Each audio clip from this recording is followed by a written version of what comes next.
کیا ہم اپنی مسجدوں کے تحفظ کے لیے دھوپ میں نہیں نکل سکتے؟ کیا ہم صرف احتجاج نہیں کر سکتے؟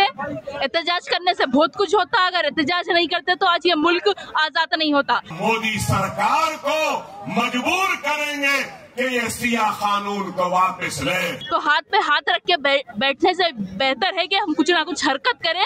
حرکت کریں گے تو انشاءاللہ برکت ملے گی، ہم پیچھے نہیں ہٹیں گے۔ ظلم کے خلاف ہم اپنی آواز کو بلند کرتے رہیں گے۔ ہم پھول بھی ہے، تلوار بھی ہے۔ نہ ہم اپنی نماز چھوڑنے تیار ہیں، نہ ہم اپنی شریعت چھوڑنے تیار ہیں، نہ ہم اپنے وقت کو چھوڑنے تیار ہیں۔ ماجد اینڈ بردرز کی جانب سے نیکسٹ جن ای وی موٹرز ای وی شو روم 18 سال سے کم عمر بچوں کے لیے بہترین خوبصورت بیٹری کی گاڑیاں موجود، جس کو لائسنس RC نمبر پلیٹ کی ضرورت نہیں۔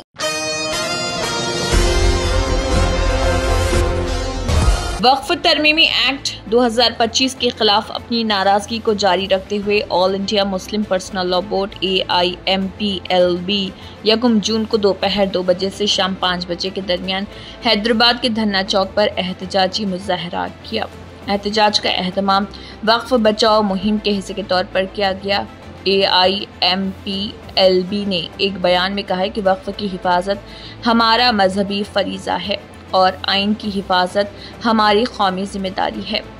بیان میں کہا گیا ہے کہ وقف ترمیمی ایکٹ غیر آئینی اور غیر منصفانہ ہے۔ تمام ہندوستانی مسلمان اور انصاف کا مطالبہ کرنے والے ہم وطن شہری اس کی مخالفت کرتے ہیں اور اس کالے قانون کو منسوخ کرنے کا مرکزی حکومت سے مطالبہ کرتے ہیں۔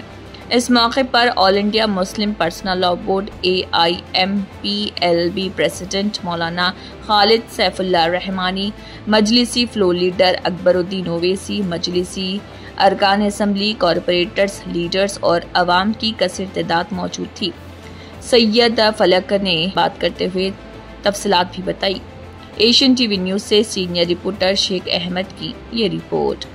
علیکم، آج الحمدللہ دھرنا چوک پہ ہزاروں کی تعداد میں جو ہے لوگ شامل ہوئے تھے وقف امینڈمنٹ ایکٹ کے خلاف۔ اور دیکھیے، یہ وقف کا مسئلہ کسی کی ذاتیت کا مسئلہ نہیں ہے، یہ اللہ کے جائیدادوں کا مسئلہ ہے، یہ ہمارے مسجد، قبرستان، درگاہ، خانقاہ، مدرسوں کا مسئلہ ہے۔ تو جب ظلم قانون بن جاتا ہے تو آواز اٹھانا فرض ہوتا ہے۔ آج کچھ لوگ جو ہے گھر میں صوفے پہ AC میں بیٹھ کے بول رہے کہ احتجاج کرنے سے کیا ہوتا۔ تو بھائی، آج مسجد اقصیٰ کے تحفظ کے لیے جو ہے لاکھوں فلسطینیاں آج بھوکے ہیں، پیاسے ہیں، ہزاروں کی تعداد میں ان کو مارا جا رہا ہے، لیکن پھر بھی وہ پیچھے نہیں ہٹ رہے۔ تو کیا ہم اپنی مسجدوں کے تحفظ کے لیے دھوپ میں نہیں نکل سکتے؟ کیا ہم صرف احتجاج نہیں کر سکتے؟ احتجاج کرنے سے بہت کچھ ہوتا، اگر احتجاج نہیں کرتے تو آج یہ ملک آزاد نہیں ہوتا۔ اگر کسان احتجاج نہیں کرتے تو فارم لاز جو ہے وہ واپس نہیں لیے جاتے۔ تو ہاتھ پہ ہاتھ رکھ کے بیٹھنے سے بہتر ہے کہ ہم کچھ نہ کچھ حرکت کریں۔ حرکت کریں گے تو انشاءاللہ برکت ملے گی، ہم پیچھے نہیں ہٹیں گے۔ مسلم پرسنل لاء بورڈ جو بھی کال دے رہی ہے اور نقیب ملت اسد الدین اویسی صاحب جو بھی کال دے رہے ہیں، ہم اس پہ عمل کرتے ہوئے ہر احتجاج میں انشاءاللہ شرکت کریں گے۔ اور اس لڑائی میں خواتین جو ہے وہ پیچھے نہیں رہے گی، ہم بھی بڑھ چڑھ کر حصہ لیں گے۔ شروع سے آپ کوئی بھی احتجاج میں دیکھیے، خواتین رکھیے۔ اس بات کے لیے سب سے پہلے شہید ہونے والے ایک عورت تھے سمیہ رضی اللہ عنہا، اور کربلا کے بعد قیادت کا کردار سنبھالنے والے، یزید کے خلاف وکالت کرنے والے بھی ایک عورت تھے، زینب رضی اللہ عنہا۔ تو ہم باطل سے ڈرنے والے نہیں ہیں، ہم پھول بھی ہے، تلوار بھی ہے۔ وقت کے فرعون کے خلاف انشاءاللہ پوری طاقت سے جو ہے لڑیں گے اور منہ توڑ جواب دیں گے۔ شکریہ ساتھیوں اور میری عزت امام، پردہ نشین ماں اور بہنوں، وقت بہت کم ہے، اپنی بات کو مختصراً بیان کرتے ہوئے ختم کروں گا۔ تو یہی کہوں گا کہ اللہ سبحانہ و تعالی قرآن میں ارشاد فرماتا ہے کہ میں اسی کو آزماؤں گا جو میرا قریبی ہوگا، اور اس آزمائش میں جو مجھ سے خوش ہوگا تو میں بھی اس سے خوش ہوں گا، اور اس آزمائش میں جو مجھ سے ناراض ہوگا میں بھی اس سے ناراض ہو جاؤں گا۔ بے شک ہندوستان کے 25 کروڑ کے لگ بھگ مسلمان آج ایک آزمائش سے گزر رہے ہیں، اور اس آزمائش میں ہم کو سجدے میں گر کر اللہ کا شکر بجا لانا ہے کہ اللہ نے ہمارا انتخاب کیا اور ہم کو منتخب کیا اس آزمائش کے لیے، اور اگر ہم اللہ کا شکر ادا کرتے ہوئے کامیابی کے ساتھ اللہ کی رسی کو مضبوطی سے تھام کر عزم اور حوصلے کے ساتھ اپنے ایمان کو مضبوط کرتے ہوئے آگے بڑھیں گے تو وہ دن دور نہیں کہ کامیابی و کامرانی ہمارے قدموں کو چومے گی، اور یہ قانون جو بنایا گیا ہے تحفظ وقت کے لیے نہیں بلکہ تباہی وقت کے لیے، اس قانون کو واپس لینا پڑے گا۔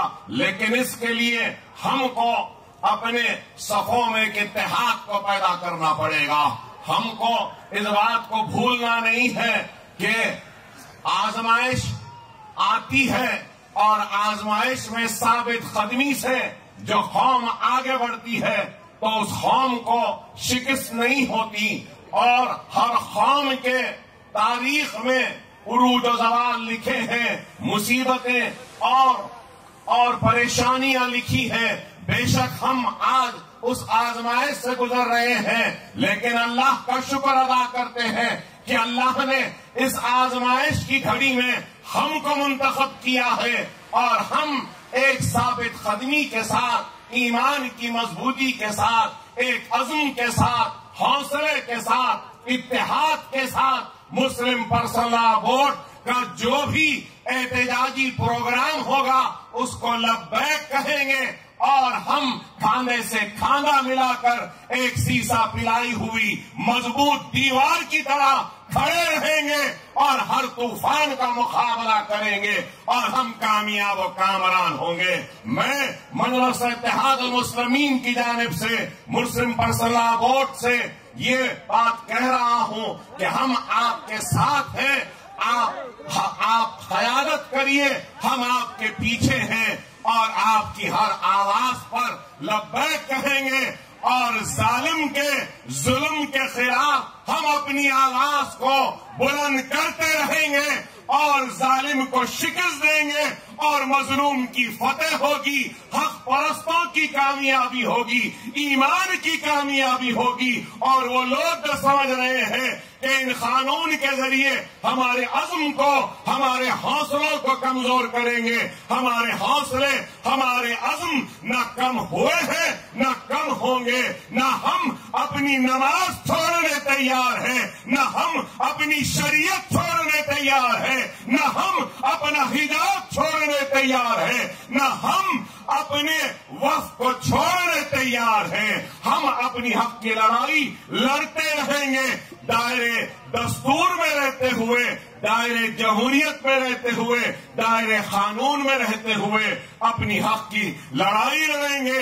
اور اللہ کی ذات پر ہم کو کامل یقین ہے کہ اللہ سبحانہ و تعالیٰ ضرور ہم کو کامیابی و کامرانی عطا کرے گا۔ یہاں پر جتنے لوگ آئے ہیں میں ان تمام کا شکریہ ادا کرتا ہوں کہ آپ نے اپنا قیمتی وقت نکال کر اس بھرے میں شرکت کی، اور اللہ کا فضل کرم ہے، نبی کریم صلی اللہ علیہ وسلم کا صدقہ، اولیاء اللہ کی دعائیں، ان بزرگوں کی دعائیں کہ آج کا دھرنا کامیاب ہوا۔ آنے والے کل میں بھی جو بھی احتجاجی پروگرام کا اعلان ہوگا، آپ اور ہم کو مسلم پرسنل لا بورڈ کے پرچم تلے احتجاج میں شرکت کرتے ہوئے احتجاج کو کامیاب کرنا ہوگا، اور انشاءاللہ کامیاب کریں گے، اور مودی سرکار کو مجبور کریں گے کہ یہ سیاہ قانون کو واپس لے۔ نعرہ تکبیر، نعرہ تکبیر، نعرہ تکبیر، وآخر دعوانا الحمدللہ رب العالمین۔ 18 سال سے کم عمر لڑکے اور لڑکیوں کے لیے عظیم پیشکش۔ حیدرآباد دکن میں ایک نمایاں نام ماجد اینڈ برادرز کی جانب سے نیکسٹ جن ای وی موٹرز ای وی شو روم، جو بہادر پورہ چوراہا کشن باغ روڈ حیدرآباد میں واقع، جہاں پر آپ کی خواہش کے مطابق 18 سال سے کم عمر بچوں کے لیے بہترین خوبصورت بیٹری کی گاڑیاں موجود، جس کو لائسنس RC نمبر پلیٹ کی ضرورت نہیں۔ اس گاڑی کو کم عمر لڑکے لڑکیاں اسکول اور کالج کے لیے استعمال کر سکتی ہیں۔ ان کے علاوہ عورتیں اور سینئر سٹیزنز بھی استعمال کر سکتے ہیں، جس میں 10 تا 12 ماڈل دستیاب، جس کی قیمت 50,000 روپے سے شروع ہو کر 85,000 روپے پر ختم ہوتی ہے۔ جس میں موٹر اور کنٹرولر کی وارنٹی 2 سال ہے اور بیٹری چارجر کی وارنٹی 1 سال ہے۔ یہ تمام ماڈل ہندوستان کی مشہور کمپنی زیلیو ای موبلٹی لمیٹڈ کمپنی کے ہیں۔ مزید تفصیلات کے لیے 9246109197 اور 9246209197 پر رابطہ کریں۔